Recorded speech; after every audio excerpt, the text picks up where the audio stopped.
នៅពេលដែលកូនរបស់យើងកើតមកណាអូនឯងឮសលេងកូនពេលហ្នឹងអារម្មណ៍អូនឯងពេលយើងសម្រាប់ហ្នឹងយើងចាំអត់សម្លេងហ្នឹងដែរពេលហ្នឹងគឺវាសប្បាយខ្លាំងរំភើបខ្លាំងបំផុតព្រោះអីដែលយើងទន្ទឹងរង់ចាំរយៈពេល9ខែ10ថ្ងៃហើយយើងឮសម្លេងហ្នឹងមកគឺយើងធ្វើបានយើងមានអារម្មណ៍ថាយើងធ្វើបានជោគជ័យហើយនៅពេលដែលខ្លួនឯងដឹងថាខ្លួនឯងទងន់ណាអារម្មណ៍បែបណាដែរអារម្មណ៍បើពេលទងន់ហ្មងដបោកហ្មងណាបងsurprise ភ័យបន្តិចបន្តិចពេលហ្នឹងដូចយើងអត់តន់ត្រៀមខ្លួនដែរអញ្ចឹងណាបន្ទាប់ពីយើងពងតែទងន់ចាប់ដើមពី3ខែទៅ6ខែទេសាមានអាការៈដូចថាខឹងឬក៏មានអាការៈអីប្រែប្រួលខុសពីខ្លួនឯងពីមុនអត់ខ្ញុំមិនអាចមិនទទួលស្គាល់បានទេព្រោះដោយសារខ្ញុំទងន់2ដងកូន3តែទងន់តែ2ដងឯងគឺអារម្មណ៍ស្ត្រីពេលពោះគឺអត់មុនមានការប្រែប្រួលអញ្ចឹងឆាប់ខឹងឆាប់ឆេវឆាវឆាប់មួម៉ៅឆាប់អន់ចិត្តតូចចិត្តពេលខ្លះអញ្ចឹងយោងពេលដែលអូនឯងឆ្លងទលេវត្តមានប្តីសំខាន់អត់នៅក្នុងកំឡុងពេលនោះសម្រាប់ខ្ញុំហ្មងខ្ញុំ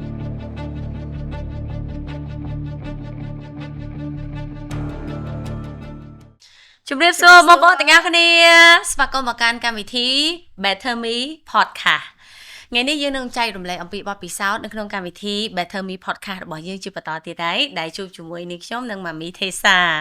ហើយថ្ងៃនេះដែរមុននឹងចូលនៅប្រធានបទរបស់យើងសម្រាប់ថ្ងៃនេះដែលយើងនឹងនិយាយអំពី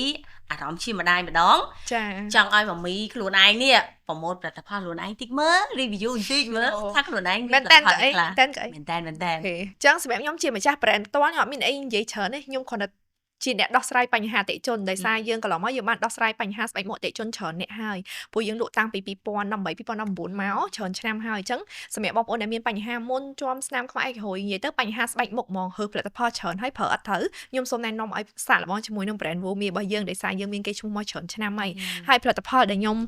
លក់គឺយើងមានច្រើនប្រភេទមែនតើចាផលិតផលយើងមានលក់គឺមានច្រើនប្រភេទមែនតើតែខ្ញុំសូមណែនាំ Hero product របស់យើង3ប្រភេទនេះគឺគ្រីមយប់ Ninjin ដែលព្យាបាលរាល់បញ្ហាស្បែកមុខហើយធ្វើស្បែករបស់យើងសមមាត់ភ្លឺថ្លាតាំងពីលើកដំបូងដែលយើងប្រើហើយជាមួយនឹង Serum Stem Cell ហើយនឹង BB ការពារកម្ដៅថ្ងៃអញ្ចឹងបងប្អូន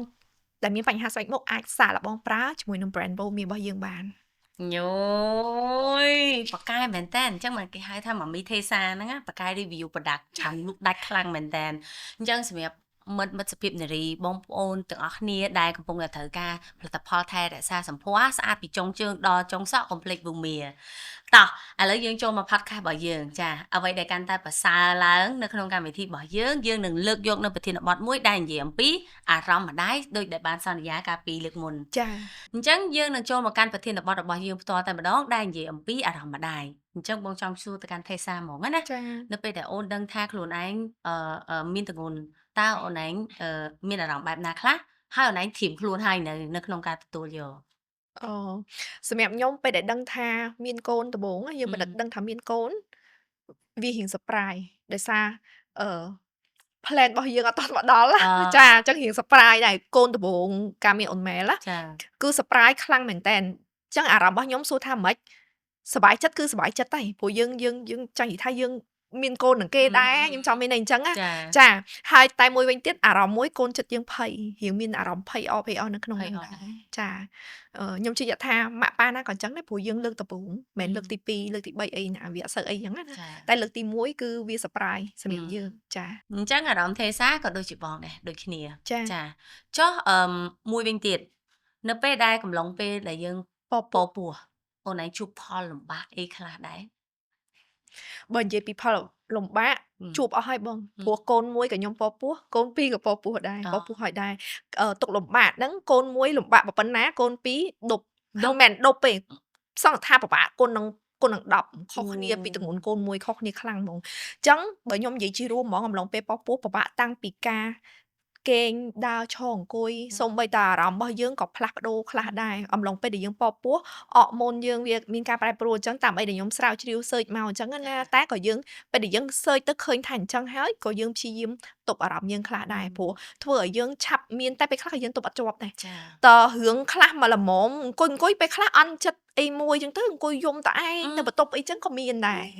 ហ្នឹងឯងហើយពេលខ្លះទៅអារម្មណ៍យើងវារៀងឆាប់ខឹងឆាប់មួម៉ៅច្រើនជាងមុនចាហើយបើនិយាយពីការញ៉ាំគេខ្ញុំជាមនុស្សដែលអត់មានឈឺកាពះទេតែម្លងពេលពោះកូនខ្ញុំកូនភ្លុះដូចកូនចាលពោះធំពីមួយថ្ងៃទៅមួយថ្ងៃចាលម្ដងទៅធ្វើឲ្យខ្ញុំចេះឈឺកាពះបើន័យថា ដូចសកាត់កាពះឬក៏មិនចាមកចឹងខ្ញុំធ្វើខ្ញុំគេងអត់បាននេះខ្ញុំគេងផ្ងាហ្មងគឺអត់បានហ្មងគូថប់ដកដង្ហើមអត់ចេញហើយគេហៅច្រាលកាពះមិនចុះអញ្ចឹងខ្ញុំត្រូវគេងអង្គុយអានេះគឺរឿងប៉ិតហ្មងគឺបបាដោយសារខ្ញុំទងន់កូនមួយខ្ញុំទងន់កូនរៀងធំកូនខ្ញុំកូនភ្លោះមែនតែគីឡូសឹងស្មើយើងទងន់មួយហើយដោយសារគាត់ចិត្ត3គីឡូអញ្ចឹងពីហ្នឹងចង់6គីឡូហើយ6គីឡូចាអញ្ចឹងខ្ញុំការខ្ញុំទងន់កូនភ្លោះខ្ញុំអត់បានដើរខ្ញុំដើរអត់បានណាខ្ញុំត្រូវអង្គុយលើអតេះចាតាំងពីដូចជា5ខែក៏អីទេបើសិនជាខ្ញុំនៅតែបន្តដើរតែខ្ញុំដើរគឺកូនអាចកើតមុនកំណត់អញ្ចឹងខ្ញុំអង្គុយនៅផ្ទះសូម្បីតែខ្ញុំនៅខ្ញុំអង្គុយនៅផ្ទះខ្ញុំអង្គុយនៅលើអតេះសូម្បីតែខ្ញុំនៅផ្ទះដើរពីបន្ទប់ទឹកក៏ដើរអត់បានចង់ចូលបន្ទប់ទឹកគឺត្រូវមានគេរុញអតេះចូលបន្ទប់ទឹកហើយស្វាមីអ្នកមួយទឹកឲ្យអីចឹងទៀតដោយសារយើងអាចឈោងដៃអត់អាចធ្វើអីនិយាយទៅខ្ញុំត្រូវថ្នមខ្លួនខ្លាំងមែនតើហ្មងអានេះខ្ញុំនិយាយនៅពេលដែលខ្ញុំទងន់កូនភ្លោះគឺវាពិបាកខ្លាំងណាពិបាកខ្លាំងហើយបើនិយាយពីការចាញ់ហ្នឹងគឺអ្នកខ្លះខ្ញុំជឿជាក់ថាម៉ាក់ខ្លះគាត់ចាញ់យើងទៅអ្នកខ្លះក៏គាត់អត់ចាញ់ទៅសម្រាប់ខ្ញុំ4ខែដំបូងគឺចាញ់ខ្លាំងមែនទែនដូចថាយើងវាអារម្មណ៍តែពិបាកហ្នឹងខ្ញុំអត់ដឹងថាមានអីមកប្រៀបធៀបបានណាវាពិបាកខ្លាំងហ្មងណាតែដោយសារយើងគិតថាយើងជាម្ដាយយើងត្រូវតែឆ្លងកាត់ត្រូវតែជួបរឿងហ្នឹងហើយយើងតែគិតលើកទឹកចិត្តខ្លួនឯងថាយើងគង់តែឆ្លងកាត់វាបានទេតែដើម្បីបានជួបមុខកូនចឹងអារម្មណ៍កម្លាំងចិត្តយើងហើយមួយវិញទៀតយើងមានស្វាមីមើលថែយើងបានន័យថាជួយនៅក្បែរយើងលើកទឹកចិត្តយើងអត់មានបានន័យថាផ្លូវចិត្តយើងល្អចាបានន័យថាផ្លូវចិត្តយើងល្អដែរអញ្ចឹងបាទខ្ញុំចង់និយាយថាមនុស្សស្រីដែលពពុះសំខាន់បំផុតផ្លូវកាយហើយផ្លូវចិត្តទៀតផ្លូវចិត្តសំខាន់ខ្លាំងហ្មងបើសិនជាមានបញ្ហាអីមួយធ្វើទុកបុកម្នេញគាត់ទៀតព្រោះគាត់កំពុងពពុះហ្នឹងណាគឺពីកំពុងតែពិបាកខ្លាំងស្រាប់ហើយតែនៅពេលដែលមានរឿងអីដែលធ្វើទុកបុកម្នេញគាត់អីទៀតគឺកាន់តែធ្វើឲ្យផ្លូវចិត្តគាត់ពិបាកហើយបើតាមអីដែលខ្ញុំដឹងពីគ្រូពេទ្យឬក៏អីដែលខ្ញុំស្រាវជ្រាវមកម្ដាយព្យាយាមសុបាយចិត្តឲ្យបានច្រើនបើសិនជាអំឡុងពេលពពោះសុបាយចិត្តច្រើនកូនកាត់មកស្អាតហ្នឹងប៉ះពាល់អញ្ចឹងទៀតអានេះតាមអីដែលខ្ញុំនេះមកឲ្យដូចថាសុបាយរីករាយខ្ញុំច្រើនម្ដាយរីករាយច្រើនណាកូនកាត់មកក៏ស្អាតក៏សុខភាពល្អអីតាមនឹងដែរតែបើម្ដាយដែលយំកើតទុកច្រើនក៏កូនអត់ល្អទៅតាមនឹងដែរអានេះពីអីដែលខ្ញុំបានស្រាវជ្រាវមកបរទេសអីគេតែងតែឲ្យយើងធ្វើអារម្មណ៍ឲ្យបានល្អចាតែវាជិះមិនផុតទេពេលដែលយើងពពុះនឹងគឺយើងតែងតែមានអារម្មណ៍អន់ចិត្តអារម្មណ៍ក្តៅក្រហាយខឹងអីផ្សេងវាមានហ្មងហើយបើគេងដូចខ្ញុំនិយាយចឹងរឿងបើពេលគេងវិញគឺពិបាកមែនតើចង់ផ្អៀងក៏មិនបានចង់អីក៏អត់បាននិយាយទៅតអង្គុយគេងហ្មងយើងអង្គុយគេងបាត់ភ្នែកចឹងទៅពិបាកខ្លាំងមែនតើមុជទឹកខ្លួនឯងក៏អត់បានអីក៏អត់បានដែរដោយសារខ្ញុំទងន់កូនភ្លោះផងបើសិនជាយើងមិនថ្នមខ្លួនទេកូនកើតមុនកំណត់ចឹងណាចឹងសម្រាប់កូនខ្ញុំគាត់កើតដូចកូនយើងកើតមួយដែរកើតមកគឺអត់មានពិបាកទៅតែអុកស៊ីសែនសម្រាប់ជួយសួតគាត់អីទៀតទេដោយសារសួតគាត់ទុំគាត់កើតគ្រប់ខែល្អហើយអញ្ចឹងកូនភ្លោះមកយើងចេញមកធម្មតាហ្មងអាហ្នឹងដោយសារយើងថ្នមខ្លួនបានល្អអញ្ចឹងបើនិយាយពីការលំបាកគឺខ្ញុំគិតថាបើយើងប្រៀបធៀបអារម្មណ៍ពេលហ្នឹងវាយើងពេលខ្លះយើងមោទនភាពខ្លួនឯងដែរយើងអាចឆ្លងកាត់បានណាព្រោះវាពិបាកខ្លាំងសឹងថាមនុស្សប្រុសគាត់អត់អាចយល់អារម្មណ៍ហ្នឹងយើងគ្រាន់តែនិយាយប៉ុណ្្នឹងណាក៏គាត់អត់អាចដឹងអារម្មណ៍ថាយើងឈឺប៉ុណ្ណាដែរបានន័យថាអារម្មណ៍យើងវាពិបាកប៉ុណ្ណាអត់អាចដឹងទេតើបានឆ្លងកាត់វាបានយើងឃើញថាគេឲ្យដឹងគុណម្ដាយព្រោះដោយសារម្ដាយឆ្លងកាត់ឆ្លងតលេហ្នឹងពិបាកអញ្ចឹងពេលដែលយើងធ្វើដល់ពេលយើងបានឆ្លងកាត់ខ្លួនឯងអញ្ចឹងបានយើងដឹងថាបើយើងធ្វើបាបចិត្តគាត់អីយើងប្រកាសជាមានវិបត្តិសេរីមកចាធ្វើបាបចិត្តម៉ាក់អីចឹងដោយសារគាត់បានឆ្លងកាត់ការពពោះពិបាកអញ្ចឹងរហូតដល់ទៅ9ខែ10ថ្ងៃមិនមែនតែមួយខែណាអារម្មណ៍បែបហ្នឹង4ខែដំបូងពិបាកអីគេចាញ់ហើយដល់ពេលចាប់ពី5ខែឡើងទៅចាប់ផ្ដើមពោះតឹងទៅថប់ដង្ហើមខ្ញុំទៅអេកូខ្ញុំអត់អាចគេងធម្មតាខ្ញុំឃើញគេគេងអេកូបានធម្មតាខ្ញុំអត់ដឹងមិនអីតែបើខ្ញុំទៅអេកូពេទ្យត្រូវកល់ខ្នើយឲ្យខ្ពស់ឲ្យខ្ញុំឲ្យច្រើនព្រោះខ្ញុំអត់អាចគេងផ្កាហ្មងបានទេបើសិនជាខ្ញុំគេងផ្កាគឺថប់ដកដង្ហើមអត់ចេញអញ្ចឹងពេទ្យត្រូវកល់ខ្នើយច្រើនដើម្បីឲ្យខ្ញុំអេកូរបៀបដូចចង់អង្គុយអញ្ចឹងអេកូបែបអង្គុយហើយតឹងពោះបែរយកអារម្មណ៍ថាយើងអត់តន់ញ៉ាំអីតែពោះយើងតឹងហ្មងពិបាកមែនតើអានេះហើយចុះញ៉ាំអីបាននេះពេលនោះដាក់ប្រហែលក៏ចូលដែរញ៉ាំបានធម្មតាញ៉ាំរហូតតតម៉ោងបងដូចថាខ្ញុំញ៉ាំពេលខ្ញុំទងន់ណាគឺខ្ញុំញ៉ាំច្រើនខ្លាំងមែនតើតែគ្រាន់ថាទៅកូនញ៉ាំទៅដូចកូនជាអ្នកចង់ញ៉ាំហ្មងមិនថាខ្ញុំទងន់កូន1ឬកូន2តែបើកូន2កាន់តែខ្លាំងទៀតពេលខ្លះបងទៅច្រៀងអញ្ចឹងឲ្យគាត់ទិញអីមកទៀត2 10យប់ក៏ញ៉ាំដែរចាខ្ញុំញ៉ាំរហូតអូយដោយសារ កូនឃ្លានកូនចង់អីញ៉ាំ ចាចុះមានអារម្មណ៍ខុសប្លែកគ្នាថាយើងដូចថាយើងឃ្លានរបស់អីដែលយើងអត់ធ្លាប់ចំណងពីមុនមកមានជួបអាការៈហ្នឹងអត់ សម្រាប់ខ្ញុំហ្មងកូនអូនម៉ែលខ្ញុំប្លែកខ្ញុំជាមនុស្សដែលអត់ចេះញ៉ាំហឹលទេ អូ តងន់អូនម៉ែលមកគូឲ្យខ្ញុំឃ្លានម្ទេសហ្មង អូ ហើយខ្ញុំញ៉ាំម្ទេសប្រហែលក៏ខ្ញុំអត់ហឹលដែរខ្ញុំចម្លែកថងចំណុចហ្នឹងញ៉ាំម្ទេសប្រហែលក៏អត់ហឹលដែរអាហ្នឹងអូនម៉ែលក៏កណាត់អូនម៉ែលដល់ពេលកណាត់កូនក្រោយដូចជាអត់មានអីតែខ្ញុំចាញ់វិញចាញ់ពាក់ព័ន្ធនឹងចាញ់ក្លិនទឹកអប់ក៏អត់បានក្លិនជៀនក៏អត់បានក្លិនខ្ទឹមបំពងក៏អត់បានហើយខ្ញុំសង្ងំត្រូវសង្ងំនៅក្នុងបន្ទប់រហូតបើខ្ញុំបើកតាទ្វារចេញមកគឺក្អួតយកហ្មង អូ បើដោយសារវាដូចក្លិនវាចាប់បានមកយើងអត់ដឹងថាអញ្ចឹងគឺពិបាកហើយពេលតែគ្រាន់តែក្លិននឹងមកពើតក្បាលក្អួតពិបាកមែនតើ ក៏ប៉ុន្តែអាការៈអស់ហ្នឹងមិនមែនជួបប្រទះថាថេសាយសូម្បីតែបងក៏ជួបប្រទះដូចគ្នាដែរតែគាត់ថាវាតិចហើយនឹងច្រើនអាស្រ័យទៅលើការកណើតកូនមួយចាញ់មិនទេណាបងនឹងចាញ់អីអត់បងចាញ់ក្លិនដី ក្លិនអីគេ ក្លិនដីចំហាយដីឧទាហរណ៍ថាអញ្ចឹងមកហ្នឹងថាកើតអីហ៎ពេលហ្នឹងកំពុងតែងន់ចង់ឲ្យប្តីដុបដាលេងអញ្ចឹងជិះម៉ូតូក្រោយបារីអញ្ចឹងណាដល់ពេលជិះទៅគ្រាន់តែកាត់ដីពុបមានអារម្មណ៍ចង់ក្អួតចង្អោមហើយអត់ដែរអញ្ចឹងពីមុនមកសោះគិតថាប្រហែលជាខ្លួនឯងមិនមែនទេវិលមុខអីផ្សេងទេឃ្លានអីជិះកាត់ម្ដងទៀតអញ្ចឹងដូចគ្នាទៀត ខ្ញុំមកផ្លែកអញ្ចឹងដូចអត់មាន អញ្ចឹងមកចាប់មកបងអាការៈប្លែកមែនតើហ្មងណា អូបើរឿងពិបាកមួយទៀតណាបងឯងអញ្ចឹងដែរអត់បើខ្ញុំអំឡុងពេលប៉ពោះពិបាករឿងញ៉ាំដោយសារយើងត្រូវតម អូ យើងត្រូវតមរបស់ខ្លះដែលខ្ញុំចង់ញ៉ាំគឺខ្ញុំអាចញ៉ាំបានទេយើងត្រូវតមរបស់ឆៅរបស់ផ្អាប់របស់អត់ល្អការពេលដែលយើងទងន់ 4 ខែដំបូងយើងត្រូវតមអីគេដូចជាម្នាស់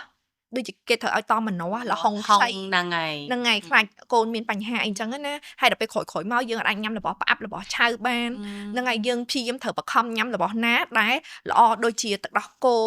ទឹកដូងស្ដែកអីចឹងណាពេញសារពាង្គកាយកូន តែធៀបទៅពេលខ្លះវាមិនមែនជាអីដែលយើងចូលចិត្តទេតែក៏យើងត្រូវតែបខំចិត្តធ្វើវាដែរដើម្បីកូនចឹង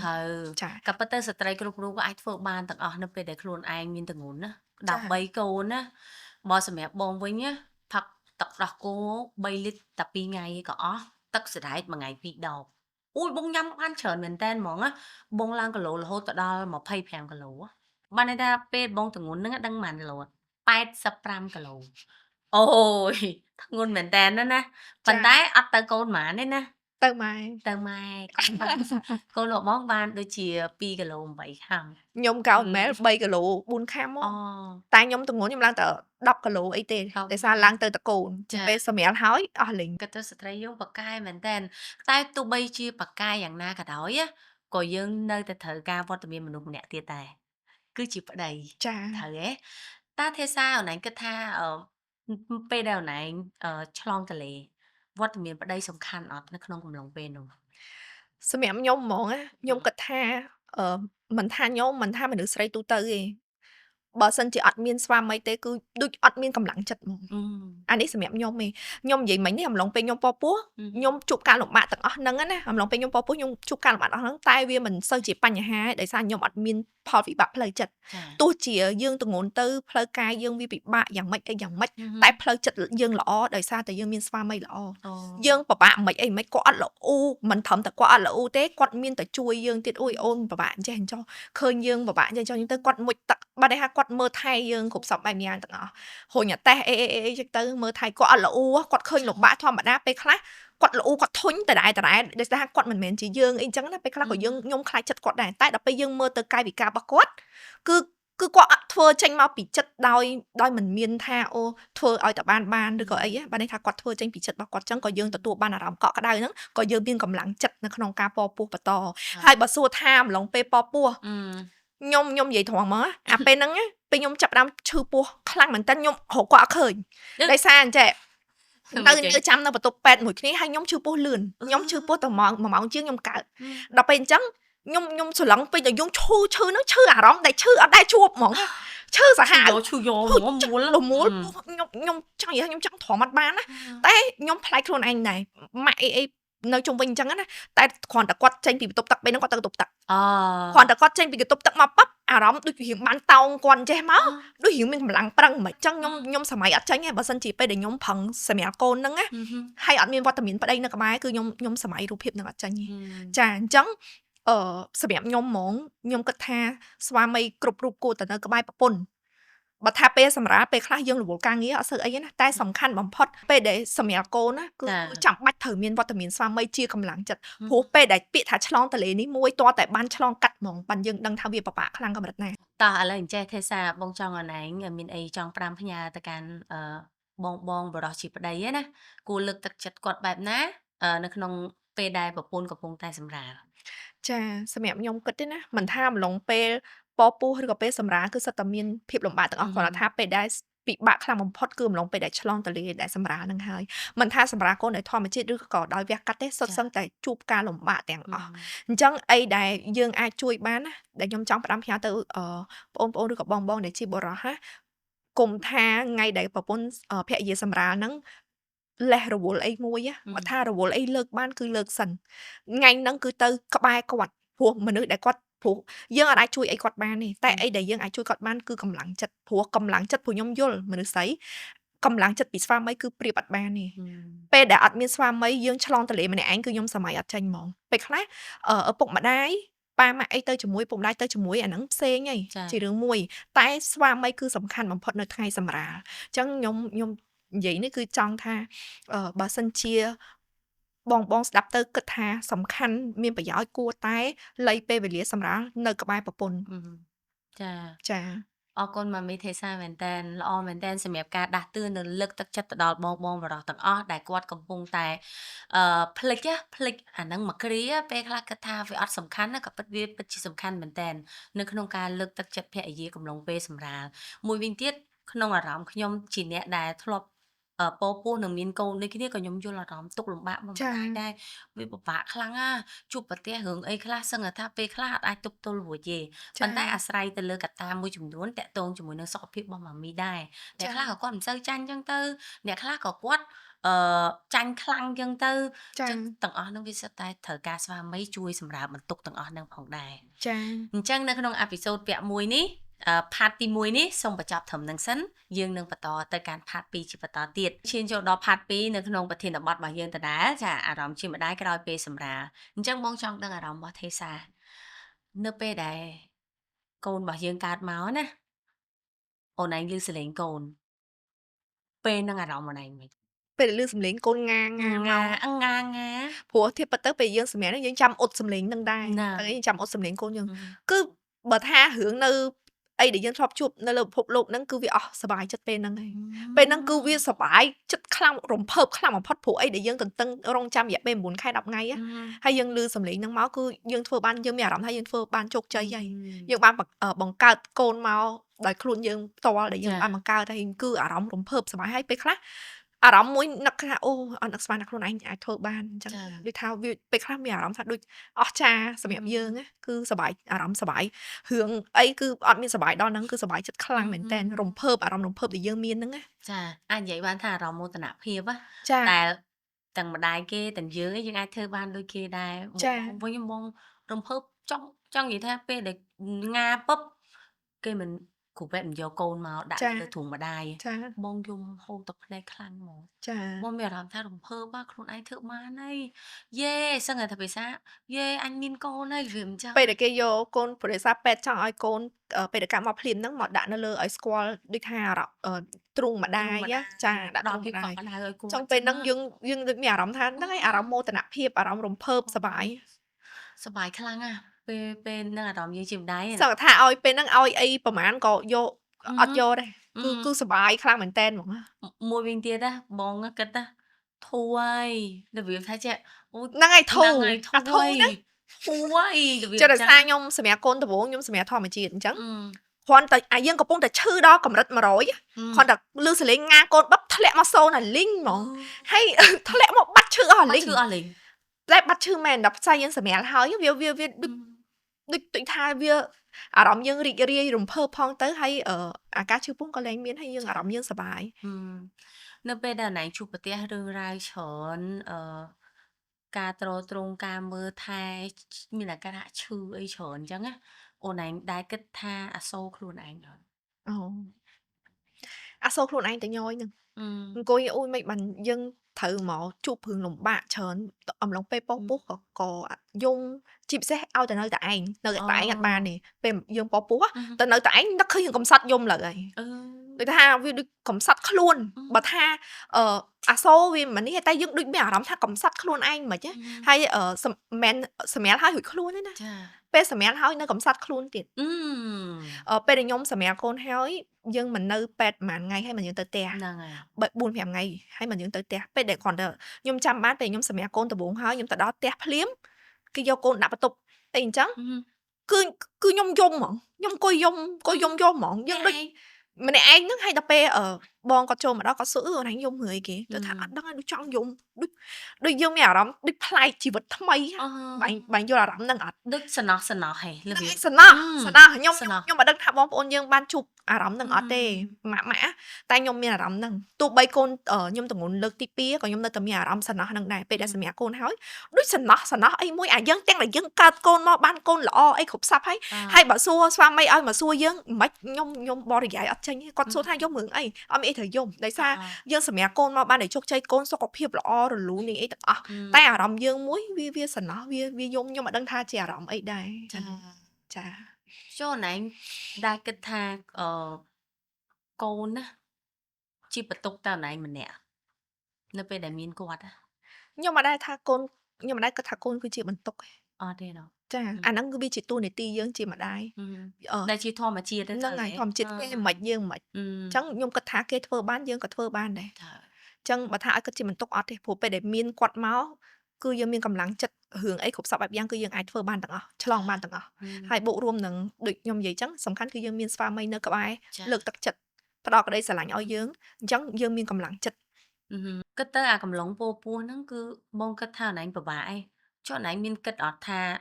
về để coi ở này sầm ra nó còn này chụp túc lùm bạc ấy khá lắm chừng đang thay gì đấy nhom mắt cái đấy cứ nhom chụp hai mỏng chụp hai nâng ngày cha lại chụp ba này phổ để xa ở pe để dân sầm mẹ thôi mẹ hội khuôn để nhom vậy muốn nâng chăng mẹ hội khuôn này sầm mẹ con tờ bốn ở toàn chụp hướng nâng môi để nhom nâng vậy nó anh ấy nhom vi hiện châu si chấm rỡ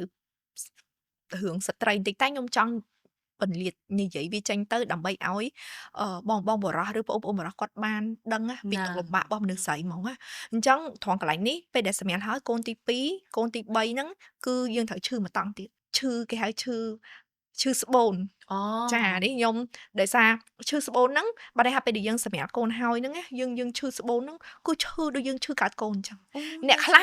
chà chư đôi dương chư po cả con bà đây thử là mua chư nhóm ca con từ bốn ở ấy để xa dân con từ bốn sợ ấy tay con tí pí để xa nhóm con plua hình trắng thử ruộng màu chân để xa việc nè từ ngón con mũi chư thò mà đa mà pan ná nhóm từ ngón con pí cứ chư con kê con nặng bay con nặng buồn nó trong chu ở nhóm chạm ban thai giúp từ bốn để nhóm sầm mẹ con plua hơi nắng cứ nhóm sẽ dùng bên mà dụng cứ chặt là mua dân chư ban hạ trong dân cái tha bà bạn nâng sầm ra mà tăng hơi dân bà bạn mà chưa nâng mà tăng tiền chẳng nè tại thơ mách nâng ấy để dân thử chuột chẳng miên tại pet tham tham bà cá chưa chặt trên tức hơi nhom pe để nhom sẽ nhom nâng xoa mấy nơi chặt nhom chặt ban quạt mòn được chặt hay quạt chặt đầy dương pe dụng nâng dân lại ban kén quạt ban kén này hay quạt thao quạt nhom chăm sa cam học phía bắc quát cứ quát lê la quát thao ôi nâng thơ mày pe để nhom sẹt mà đó quát lê la nâng là thơ mày mà hay nhom có sớm mai ở trên nhà tháp pe nằm ở sân chợ miên quát mày được dân miên quát tới dân đôi chỉ miên ti bằng ai ti lùm nâng môi để chui quát ai thơ ấy ban này tay quát nơi chật dân chân tới dân ban chặt đây quát ban ấy những tay này nhom còn đỡ trắng phần lịch ấy đăng tháp pe nâng cứ vi chư khăng chư cát con mấy sằng tha trắng chư smile pe cát con á nâng ngày ta còn thao vi ở du vi miên pe được thầm tầm mà phải buôn máu say lắng được bạt say lắng có vi hiện thu mà đòn tịch hơi mẹ lộc bạ tập bên năng đi nè coi pe sầm rã nắng pe để dương ở rụng riêng bao giờ anh nắng bẹp bao nắng rụng riêng bánh hà ní mẹ chụp từ nhau mày hùa ở dương thọ mà đa té dương thọ tập sát pe để dương dương thọ tập khuôn muối ở ấy nè tại đặc biệt dương sầm hơi phliếm nắng á bởi nhóm con tivi phong nhóm hai mộng nhóm thọ mà đa khuôn nhóm scom cho ngày tay tivi nhóm hai này xa sờm dương phở tham mặt cá chưa chập chờn pe chân tới thừa khuôn nhóm hai nhóm được cho họ chắc khơi trăng tiết tới vì được máy xô môn nâng bẹp con nâng bạn tắc chất cao sầm rán ខ្ញុំអត់ដឹងថាខ្ញុំមានអាហ្នឹងឬក៏អត់ទេប៉ុន្តែវាអត់យូរទេវាតែប្រហែលថ្ងៃដំបូងដែលយើងចេញពីពេទ្យហ្នឹងយើងសម្លឹងឃើញរូបរាងខ្លួនឯងអញ្ចឹងផងហើយមានអារម្មណ៍កំសត់អញ្ចឹងផងអីអញ្ចឹងហើយវាខុសប្លែកអីមួយអារម្មណ៍ហ្នឹងណាតែដំណោះស្រាយអីដែលខ្ញុំទទួលបាននៅអំឡុងពេលហ្នឹងគឺការលើកទឹកចិត្តពីស្វាមីហើយស្វាមីនៅក្បែរខ្ញុំរហូត24ម៉ោងស្វាមីនៅក្បែរខ្ញុំរហូតអញ្ចឹងធ្វើពេលខ្លះគ្រាន់តែមានគាត់នៅចិត្តអារម្មណ៍យើងក៏វារៀងស្រាលដែរអញ្ចឹងអារម្មណ៍របស់ខ្ញុំដែលមានអារម្មណ៍កំសត់ឬក៏មានអារម្មណ៍តូចចិត្តអីហ្នឹងវាអត់យូរបាត់ឲ្យថាហើយជាការបាក់ទឹកចិត្តក្រោយសម្រាប់ហ្មងខ្ញុំគិតថាបើពេលហ្នឹងអត់មានស្វាមីវាអាចវិវត្តខ្ញុំគិតថាវាអាចវិវត្តចាឬក៏ស្វាមី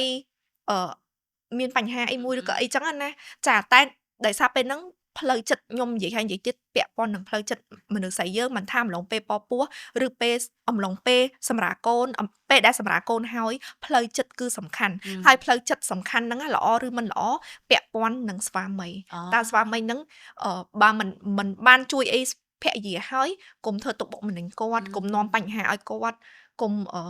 ធ្វើឲ្យគាត់ឈឺចាប់ចាព្រោះគាត់ពោះគាត់សម្រាប់កូនគាត់សម្រាប់កូនហើយហ្នឹង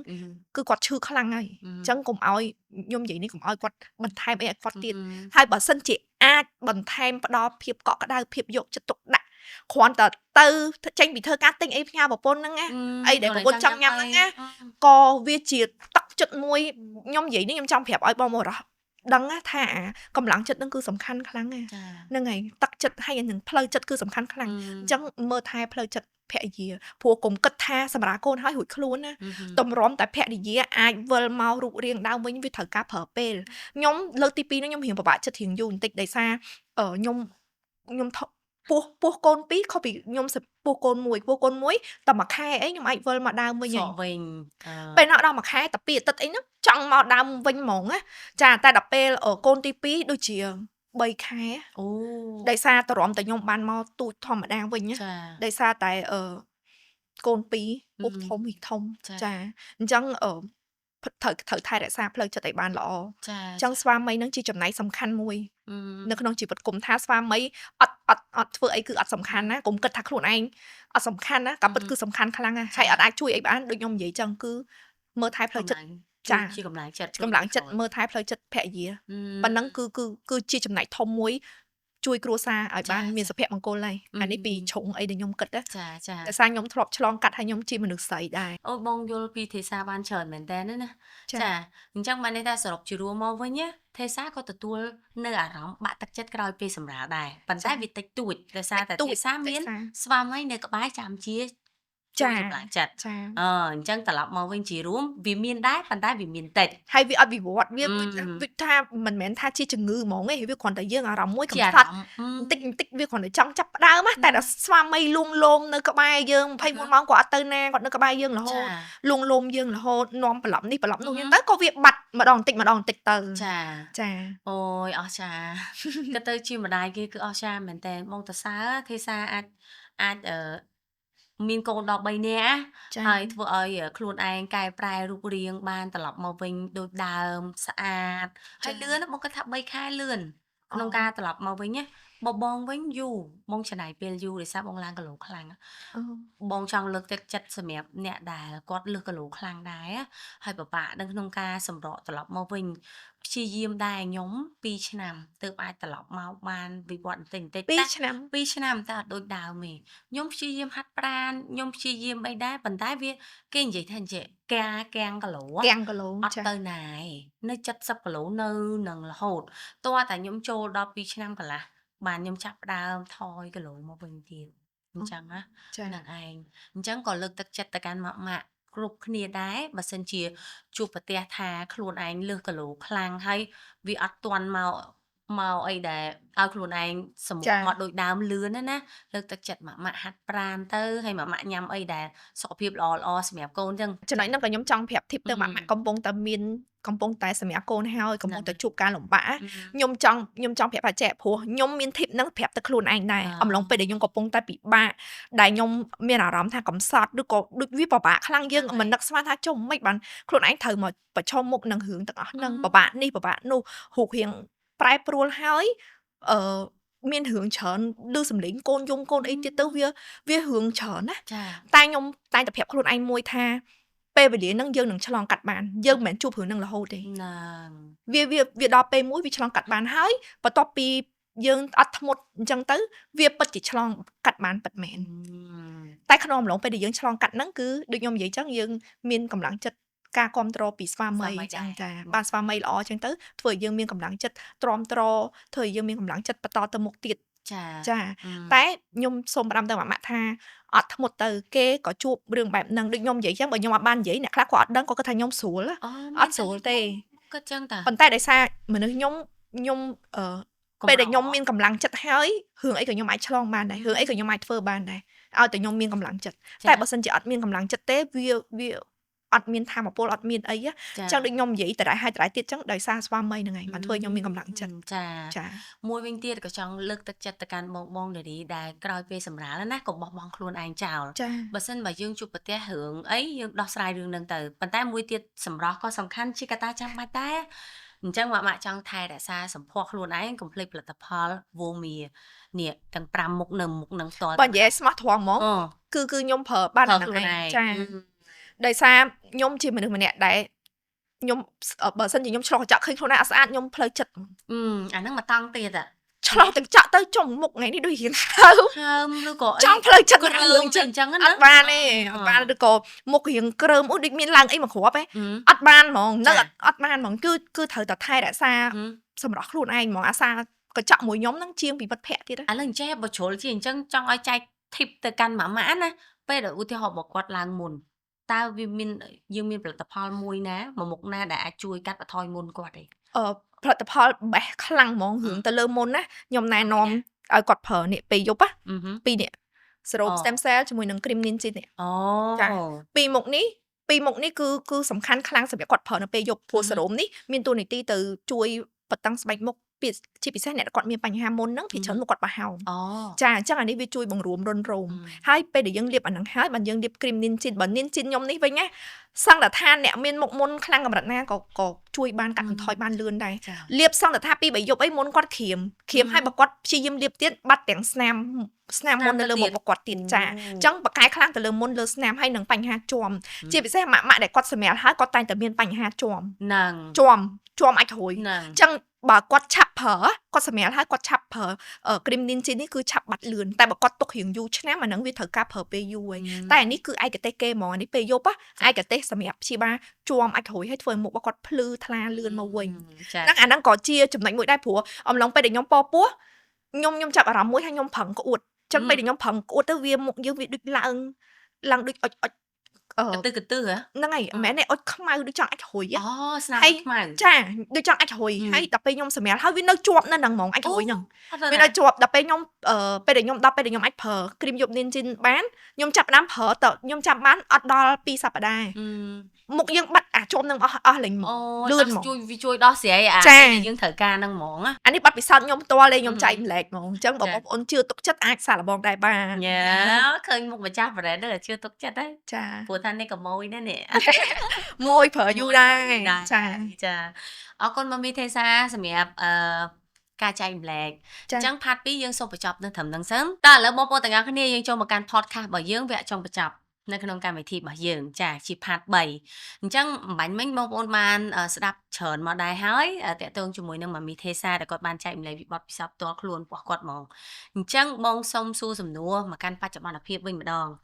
តើឥឡូវហ្នឹងណាទេសាកូន3ហើយចាអូនឯងគិតមិនដែរអូនឯងយ៉ាងម៉េចដែរខ្លួនឯង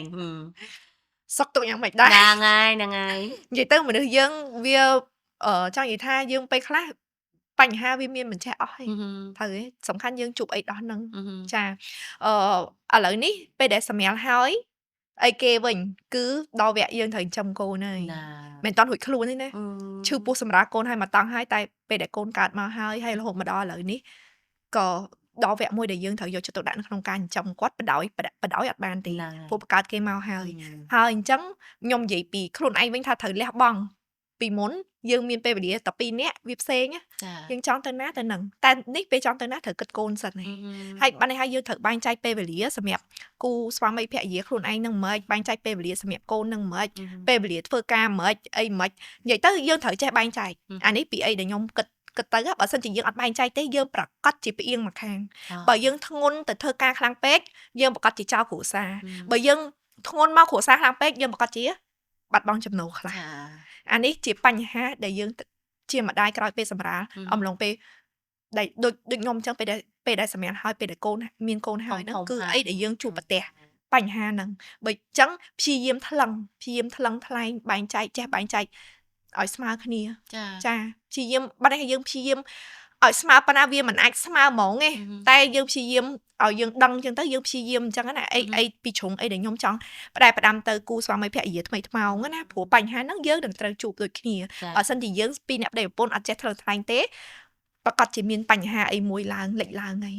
ចាអានេះពីអីដែលខ្ញុំគិតចាអាចខ្វែងគំនិតគ្នានៅក្នុងការអញ្ចឹងកូនបន្តទៀតខ្ញុំធ្លាប់និយាយដែរថានៅពេលដែលមានកូនហើយអីដែលយើងជួបប្រទះហ្មងណាគឺប្រកាសជាមានភាពរកម្មរកុសនៅក្នុងគ្រួសារពីរអ្នកប្តីប្រពន្ធវាមិនអាចថា sweet ផ្អែមល្ហែមរហូតដូចពេលដែលយើងនៅតែពីរអ្នកទេពេលខ្លះគ្រាន់តែកូនឈឺបន្ទោសគ្នាកូនយំបន្ទោសគ្នា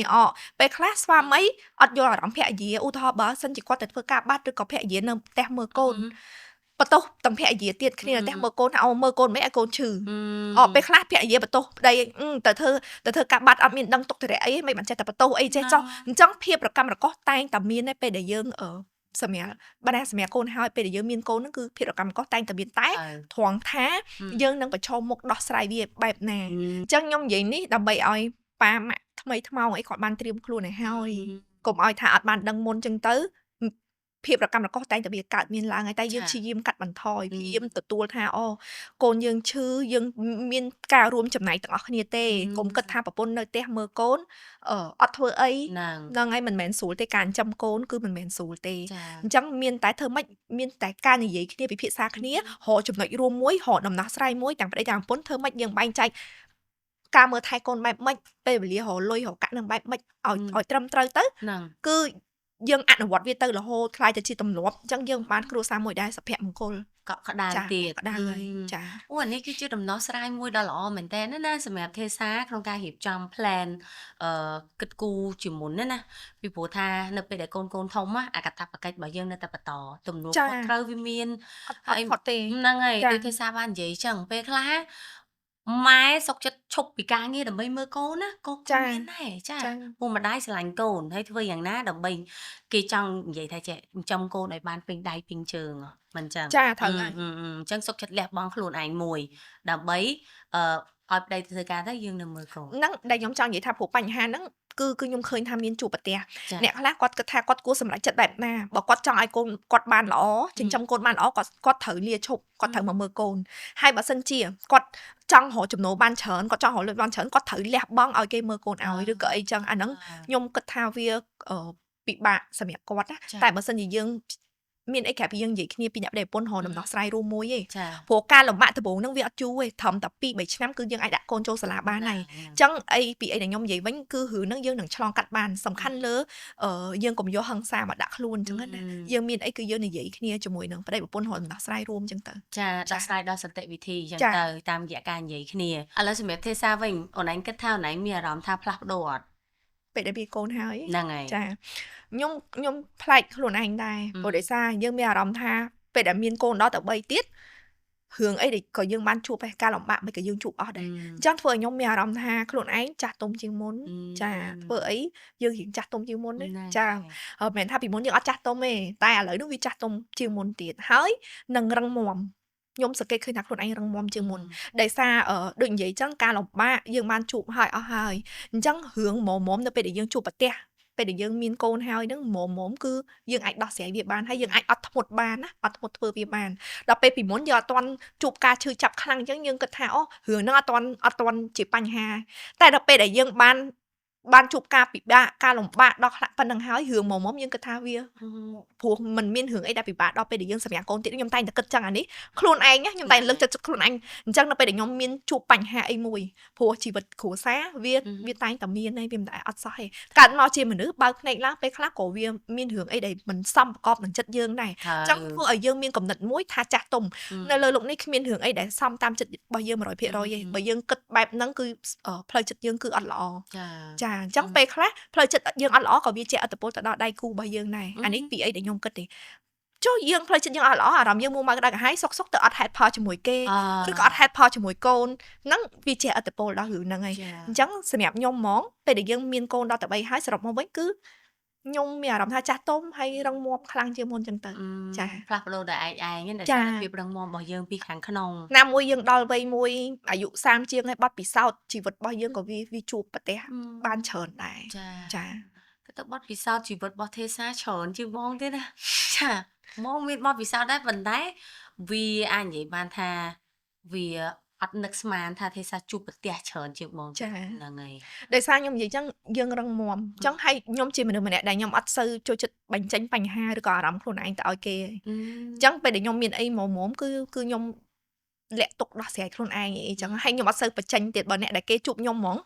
គឺគេសួរខ្ញុំដូចម៉ាក់ចឹងគាត់តែងតែសួរគាត់ឯងចេះម៉ាក់ចិត្តអត់គាត់អាសាសួរខ្ញុំគាត់ឆ្ងល់កូនគាត់ដែរចឹងឆ្ងល់កូនហើយតែធៀបពិតរឿងអីក៏ខ្ញុំជួបដែរតែដោយសារខ្ញុំជាមនុស្សមួយដែលខ្ញុំតែងតែលើកទឹកចិត្តខ្លួនឯងខ្ញុំថាបញ្ហាវាមិនកើតរហូតទេវាកើតហើយវាគង់តែមានដំណោះស្រាយបញ្ហាកើតមកគឺសម្រាប់ឲ្យយើងដោះស្រាយមិនមែនសម្រាប់ឲ្យយើងអង្គុយកើតទុកបុកម្នេញសួរថាពេលដែលយើងកើតទុកបុកម្នេញហ្នឹងរឿងហ្នឹងយើងបកក្រោយបានអត់យើងស្ដាយក្រោយយើងបកក្រោយបានអត់គឺបកក្រោយអត់បានទេមានតែយើងរកដំណោះស្រាយបច្ចុប្បន្នហ្នឹងឯងហើយថ្ងៃក្រោយទៅយើងជៀសវាទៅគឺវាចប់ហើយចាអូយបងត្រូវរៀនតាមទេសាមួយបងចាប់ចំណុចមួយក្រោកពីគេងមកយើងត្រូវតែស្រស់ស្រាយញញឹមហ្នឹងកុំឲ្យមុខកម្ៅជាងយើងទៅរឿងប្តីទៅរឿងកូនទៅជះកំហឹងដាក់គេមិនចឹងដល់ពេលយើងញញឹមហើយគឺយើងអារម្មណ៍ល្អមែនទេហ្នឹងឯងអារម្មណ៍ល្អការផ្ដើមនៃថ្ងៃថ្មីហ្នឹងគឺជាអត្តពលដល់ថ្ងៃយើងពេញមួយថ្ងៃហ្មងបើយើងផ្ដើមដោយក្តៅក្រហាយពេញមួយថ្ងៃហ្នឹងយើងជួបរឿងសយរហូតអានេះរឿងពិតសាកសម័យមើលសាកចំណាំមើលចាតែបើថ្ងៃហ្នឹងព្រឹកឡើងយើងស្រស់ស្រាយយើងគិតតែរឿងល្អ positiveចឹងពេញមួយថ្ងៃហ្នឹងគឺយើងជួបតែរឿងហេងរឿងអីចឹងយ៉ាងណាមិញក៏បងនៅតែព្យាយាមដែរចាចាប់យកចំណុចល្អៗពីទេសាឲ្យបានច្រើនហើយព្យាយាមកែតម្រូវខ្លួនឯងនៅចំណុចខ្វះខាតក៏ប៉ុន្តែខ្ញុំនិយាយនេះមិនមែនមានន័យថាយើងល្អ 100% ព្រោះធម្មតាមនុស្សទាំងអស់វាមិន perfect ទេបងតែត្រង់ថាអីដែលយើងគិតថាល្អយើងចង់ចែករំលែកចឹងទៅបើសិនជាព្រោះដោយសារ podcast របស់យើងគឺ better me ចឹងអីព្រោះដូចខ្ញុំតែងតែនិយាយពីដើម episode របស់យើងអញ្ចឹងថាខ្ញុំចូលចិត្តធ្វើអីឲ្យជីវិតយើងប្រសើរឡើងអីដែលយើងឃើញមិនល្អពេលខ្លះទៅខ្ញុំយកប្រធានបទហ្នឹងទៅអង្គុយ search internet មើលទៀតថាអញ្ចឹងបញ្ហាអញ្ចឹងអីអញ្ចឹងក៏យើងរៀងធូរស្រាលដែរអញ្ចឹងយើងបើយើងចង់ប្រសើរឡើងយើងមានតែចាប់យកចំណុចណាដែលយើងគិតថាល្អយើងយកទៅអនុវត្តអញ្ចឹងទៅអត់ទេយើងគួរតែស្ដាប់នៅ podcast មួយនេះបងគិតថាយើងគួរស្ដាប់ពីព្រោះថា podcast មួយនេះគឺជាការល្អជាការចែករំលែកហើយជាបទពិសោធន៍ពិតរបស់ទេសាហ្មងវាមិនមែនជាការនិយាយដោយការរៀបចំទុកមុនរៀប script អីអត់រៀបមិនបើសំណួរខ្ញុំអត់ដឹងមុនហ្នឹងអញ្ចឹងហើយបានជា podcast នេះគឺជាភាពដែលប្រសើរឡើងពីមួយថ្ងៃឃើញអីគឺនិយាយហ្នឹងហ្មងចាពីបទពិសោធន៍បើដែលយើងធ្លាប់ជួបហ្មងបងចាល្អមែនតើអញ្ចឹងចំណុចមួយចំនួនចង់ផ្ញើជូនទៅកាន់ម៉ាក់ទាំងអស់គ្នាម៉ាក់អាចយកទៅត្រេះរិះពិចារណាបានក្នុងចំណុចណាមួយដែល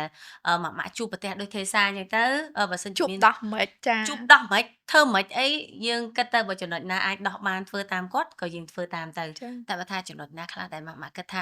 ខ្ញុំមានយោបល់បន្ថែមឯងខ្ញុំគួរតែអញ្ចេះអាច comment ចូលនៅក្នុងpodcast របស់យើងបានពីព្រោះថា podcast មួយនេះរងចាំស្វាគមន៍រាល់មតិយោបល់របស់ប៉ាម៉ាក់ទាំងអស់គ្នាដែលមានណានៅក្នុងការចែករំលែកពីព្រោះថាយ៉ាងណាយើងព្យាយាមធ្វើឲ្យ better me កាន់តែប្រសើរពីមួយសប្តាហ៍ទៅមួយសប្តាហ៍ហើយខ្ញុំសង្ឃឹមថា4អេពីសូតនេះបងប្អូននឹងទទួលបាននៅការដឹងជាព័ត៌មានច្រើនអំពីទុក្ខធុរៈរបស់ក្នុងនាមជាម្ដាយណាហើយនឹងទំនាក់ទំនងប្តីប្រពន្ធជាច្រើនផងដែរអញ្ចឹងជាចុងក្រោយទេសាមាននេះចង់ផ្ដាំផ្ញើជាសារខ្លីៗចាចំណុចណាដែលទេសាគិតថាចង់ផ្ដាំផ្ញើទៅកាន់ពួកគាត់ក៏ប៉ុតអេពីសូតនេះខ្ញុំគិតថាផ្ដាំផ្ញើច្រើនជាងគេមាននិយាយផ្ដាំផ្ញើច្រើនណាស់តែបើជារួមមកវិញមកខ្ញុំចង់ផ្ដាំផ្ញើទៅបងបរោះបងបរោះស្ដាប់បងឬក៏បងប្អូនហ្នឹងហើយបងបរោះឲ្យយល់ពីទុកលំបាកមនុស្សស្រីព្រោះបើគាត់បានស្ដាប់អេពីសូតនេះគាត់បានមើលអេពីសូតនេះគាត់នឹងយល់ពីទុកលំបាកមនុស្សស្រីបានកាន់តែច្រើនអញ្ចឹងខ្ញុំចង់ឲ្យគាត់យកបើសិនជាមិនអាចជួយអីភរិយាបានទេត្រូវដឹងថាភរិយាយើងត្រូវជួបការលំបាកច្រើនណាស់ មិនថាមុនពេលសម្រាមឡងពេលសម្រាហើយមិនគឺគាត់មានការលំបាកច្រើនអញ្ចឹងយើងមានអីក្រៅពីលើកកម្លាំងចិត្តគាត់នៅក្បែរគាត់ហ្នឹងហើយព្យាយាមយល់ពីគាត់ឲ្យបានច្រើនត្រូវយល់ថាមនុស្សស្រីពេលពពោះពេលសម្រាប់ហើយគឺគាត់ពេលខ្លះគាត់ឆេវឆាវអារម្មណ៍គាត់គឺផ្លាស់ប្ដូរអញ្ចឹងយើងត្រូវត្រៀមខ្លួនទទួលចំណុចហ្នឹងយើងត្រូវព្យាយាមទទួលស្គាល់វាគុំមានកំណត់មួយគិតប្រឆាំងគិតថាមិនមកអញ្ចឹងអីអញ្ចឹងការដំបូងមិនអញ្ចឹងការតាក់ទងគ្នាដំបូងមិនអញ្ចឹងឥឡូវមិនអញ្ចឹងយើងត្រូវព្យាយាមយល់អារម្មណ៍គាត់ថាគាត់កំពុងពពោះអីអញ្ចឹងយើងព្យាយាមនិយាយទៅព្យាយាមយល់ពីភរិយាឲ្យបានច្រើនហើយនៅក្បែរគាត់ឲ្យបានច្រើនកាន់តែល្អហើយយល់ចិត្តគាត់អាហ្នឹងពីអីដែលខ្ញុំចង់ផ្ដែផ្ដាំទៅកាន់បងបរោះចាហើយមួយទៀតខ្ញុំចង់ផ្ដែផ្ដាំទៅនារីវិញម្ដងខ្ញុំចង់ផ្ដាំទៅនារីយើងថាអញ្ចឹងថាយើងជានារីយើងត្រូវតែរឹងមាំខ្ញុំហ៊ាននិយាយចឹងហ្មងព្រោះយើងអាចធ្វើបានគេធ្វើបានយើងក៏ធ្វើបានដែររឿងពោះទោះជាខ្ញុំនិយាយពីទុកលំបាកទាំងអស់ហ្នឹងមែនប៉ុន្តែយើងនឹងឆ្លងកាត់វាបានលំបាកយ៉ាងណាយើងនឹងឆ្លងកាត់បានព្រោះពេលវេលាលំបាកហ្នឹងវាអត់មែនមានរហូតទេពេលដែលយើងបានឃើញមុខកូនពេលដែលយើងចិញ្ចឹមកូនធំលូតលាស់ល្អអាហ្នឹងហើយគឺជាកាដូមកយើងវិញណាបានន័យថាការលំបាកហ្នឹងវាបាត់អស់ហើយចាដូចខ្ញុំឥឡូវហ្នឹងខ្ញុំពេលខ្លះខ្ញុំភ្លេចការឈឺចាប់នឹងខ្លាចដោយសារយើងឃើញកូនធំលូតលាស់បានល្អហើយយើងបែរជាមានគំនិតមួយគឺមានមោទនភាពចំពោះខ្លួនឯងហើយខ្ញុំក៏មានមោទនភាពសម្រាប់បងបរោះដែលគាត់បាននៅក្បែរភរិយាអំឡុងពេលដែលគាត់សម្រាលណាហើយក៏ខ្ញុំកាន់តែមានមោទនភាពថែមទៀតសម្រាប់បងស្ត្រីដែលគាត់ត្រូវពោះសម្រាលម្នាក់ឯងអានេះខ្ញុំនិយាយក្នុងពួកខ្ញុំឃើញសង្គមបច្ចុប្បន្នខ្ញុំឃើញច្រើនចាដែលគាត់ត្រូវប្រឈមមិនថាគាត់ជួបនឹងបញ្ហាអីខ្លះទេគឺពេលខ្លះគាត់ត្រូវប្រឈមនឹងការសម្រាលម្នាក់ឯងគឺខ្ញុំពិតជាមានមោទនភាពកាន់តែមានមោទនភាពសម្រាប់គាត់ដែលគាត់អាចធ្វើវាទៅបានដោយម្នាក់ឯងបានពួកខ្ញុំសម័យអារម្មណ៍អត់ចាញ់ទេដោយសារខ្ញុំធ្លាប់សម្រាលកូនហើយគឺបើសិនជាអត់មានស្វាមីគឺខ្ញុំពិបាកខ្លាំងមែនតើហ្មងអញ្ចឹងខ្ញុំមានតែលើកទឹកចិត្តហើយមួយទៀតស្ត្រីយើងកុំភ្លេចភាពស្រស់ស្អាតកុំភ្លេចអីសោះកុំនិយាយថាឧទាហរណ៍ស្វាមីនិយាយពាក្យថាអត់អីទេអូនឯងមិនក៏បងស្រឡាញ់ដែរកុំបើគាត់ប្រើពាក្យហ្នឹងប្រើទៅតែយើងស្អាតដើម្បីខ្លួនឯងត្រូវស្អាតដើម្បីខ្លួនឯងកុំភ្លេចខ្លួនឯងអីសោះទោះសម្រាប់ខ្ញុំផ្ទាល់ហ្មងទោះជាយើងមានស្វាមីមានកូនដល់ទៅ3ហើយក្តីតិចសួរថាខ្ញុំភ្លេចខ្លួនឯងអត់ទេខ្ញុំត្រូវតែឲ្យខ្លួនឯងនៅតែរក្សាភាពស្អាតព្រោះភាពស្អាតរបស់យើងគឺជាកិត្តិយសរបស់ខាងប្រុសអូចាអានេះអីដែលខ្ញុំគិតទេខ្ញុំមិនដឹងថាខ្ញុំគិតនឹងត្រូវឬក៏ខុសទេអញ្ចឹងយើងត្រូវតែរក្សាភាពស្អាតរបស់យើងពេលខ្លះដើម្បីខ្លួនឯងមានកម្លាំងចិត្តក្នុងការធ្វើការប្រកបរបររស់ស៊ីជីវិតរស់នៅយើងព្រោះភាពស្អាតគឺជាមោទនភាពសម្រាប់ខ្លួនឯងផងសម្រាប់ស្វាមីដៃគូជីវិតរបស់យើងផងអញ្ចឹងបងស្ត្រីណាឈប់ចាញ់បោកប្តីទៀតដែលសរសើរថាអូនណាណៃស្អាតហើយប៉ុណ្ណឹងបានអត់ទេណាយើងត្រូវការមើលថែខ្លួនឯងឲ្យបានល្អហើយជឿជាក់ទៅលើខ្លួនឯងនៅពេលដែលយើងស្អាតណាយើងមានអារម្មណ៍ថាមានទំនុកចិត្តផាសុខភាពសម្រាប់ខ្លួនឯងក៏ប៉ុន្តែខ្ញុំនិយាយថងចំណុចនេះមិនមែនមានន័យថាឲ្យស្រីយើងគាត់ឃើញគេស្អាតតារាឬក៏អីចឹងគាត់ព្យាយាមចង់កែសម្ផស្សចង់អីខ្ញុំនិយាយត្រង់នេះខ្ញុំអត់ចង់មានន័យអញ្ចឹងទេខ្ញុំអត់ចង់កំណត់ស្តង់ដារស្អាតនឹងយ៉ាងម៉េចទេចាខ្ញុំចង់មានន័យថាកុំឲ្យទុកខ្លួនឯងចោលកុំឲ្យពេលខ្លះរវល់មើលកូនពេកសក់មិនសិតទឹកមិនមុជបដែតបដោយខ្លួនពេកខ្ញុំចង់និយាយអញ្ចឹងទេមិនមែនចង់ថាទៅធ្វើមិនមុខស្អាតឲ្យដូចតារាមែនទេគឺបានន័យថាយើងរក្សាអនាម័យខ្លួនឯងបងស្រីឬក៏បងប្អូនស្រីស្រឡាញ់ខ្លួនឯងឲ្យបានច្រើនតើកាលណាយើងស្រឡាញ់ខ្លួនឯងបានច្រើនណាតែងតែមានដំណោះស្រាយឲ្យយើងស្អាតហើយអញ្ចឹងកុំភ្លេចណាបងប្អូនទាំងអស់គ្នាចង់បានភាពស្រស់ស្អាតកុំភ្លេចផលិតផលថែរក្សាសម្ផស្ស Vumia ចាអរគុណម៉ាមីទេសាថ្ងៃនេះច្រើនមែនតើណាបងទទួលបាននៅបទពិសោធន៍ពីទេសាច្រើនហើយទេសាក៏បានចែករំលែកនៅក្នុងអេពីសូតទី4នេះបានច្រើនផងដែរវាពេញលេញហើយវាមានន័យជ្រាលជ្រៅមែនតើក៏ប៉ុន្តែអត់និយាយអត់ទេបងពេលថារឿងបងឆ្កល់មិនក៏បកកាយនិយាយម៉េចអូនឯងនិយាយអត់មានគេហៅថាការដកដង្ហើមចង់និយាយថាដង្ហើមមិនហ្នឹងហើយអូនឯងនិយាយទៅបងស្លុងទៅជាមួយហ្មងនេះបើសិនជាទេសាឡើងនិយាយជាការបង្ហាញពីវាលគ្មិនអីមួយមកគាត់ថាទេសាបកកាយនិយាយអត់ទេបងដល់ពេលអញ្ចឹងភ័យវិញទេភ័យវិញណាចាអានេះក៏ពិតយើងនិយាយអីរៀលយើងនិយាយអីដែលយើងជួបប្រទះវាស្រួលនិយាយសម្រាប់ខ្ញុំបើឲ្យយើងរៀបប្រូរៀបអីវាពិបាកតែអានេះយើងគ្រាន់តែចែករំលែកអីដែលយើងបានឆ្លងកាត់ហើយដោយសារតែ podcast របស់យើងធ្វើឡើងក្នុងគោលបំណងចង់ឲ្យមានការប្រសើរឡើងជីវិតមនុស្សយើងតែងតែចង់ឲ្យមានការប្រសើរឡើងអញ្ចឹងអីដែលខ្ញុំអាចចែករំលែកបានពីជ្រុងខាងខ្ញុំទៅព្រោះខ្ញុំដឹងថាមនុស្សយើងម្នាក់ ជួបរឿងខុសៗ ខុស គ្នា គ្នា ស្ថានភាពខុសៗគ្នា ណា អញ្ចឹងពីខ្ញុំទៅតែមួយជ្រុងឯងនៅមានអ្នកផ្សេងអ្នកគាត់ល្អរឿងល្អជាងខ្ញុំទៀតច្រើនណាស់ចាគ្រាន់តែថាបើខ្ញុំបានចែកម្លែកទៅក៏យើងអស់ចិត្តដែរចា អរគុណទេសាសម្រាប់ថ្ងៃនេះណា ចា ចាយើងសង្ឃឹមថានឹងជួបគ្នានៅអេពីសូតក្រោយៗជាបន្តទៀតយ៉ាងណាមិញសូមផ្ញើ podcast ទី4នេះទៅកាន់បងប្អូនទាំងអស់គ្នាជាពិសេសផ្ញើជូនទៅកាន់ម៉ាក់ទាំងអស់គ្នាដែលកំពុងតែពោពោះឬក៏កំពុងតែសម្រាប់បត់រួចអី ត្រៀម ទឹក យក ចិត្ត បត់ ចា ចា ឬក៏ត្រៀមយកបត់អីលើកទឹកចិត្តឲ្យម៉ាក់ទាំងអស់គ្នាមានភាពរឹងមាំបើទោះបីជាស្វាមីនៅចិត្តឬក៏ស្វាមីមិននៅចិត្តក៏ដោយយើងត្រូវការកម្លាំងចិត្តចេញពីខ្លួនឯងជាធម៌ពលដ៏ពេញលេញមួយ ចា អរគុណចា ចា អញ្ចឹងកម្មវិធីរបស់យើងអស់ហើយត្រឹមហ្នឹងយើងសង្ឃឹមថាជួបគ្នានៅឱកាសក្រោយជាបន្តទៀតពេលនេះនេះខ្ញុំជាមួយនឹងម៉ាមីទេសាសូមអរគុណព្រមទាំងក្រុមការងារសូមជម្រាបលា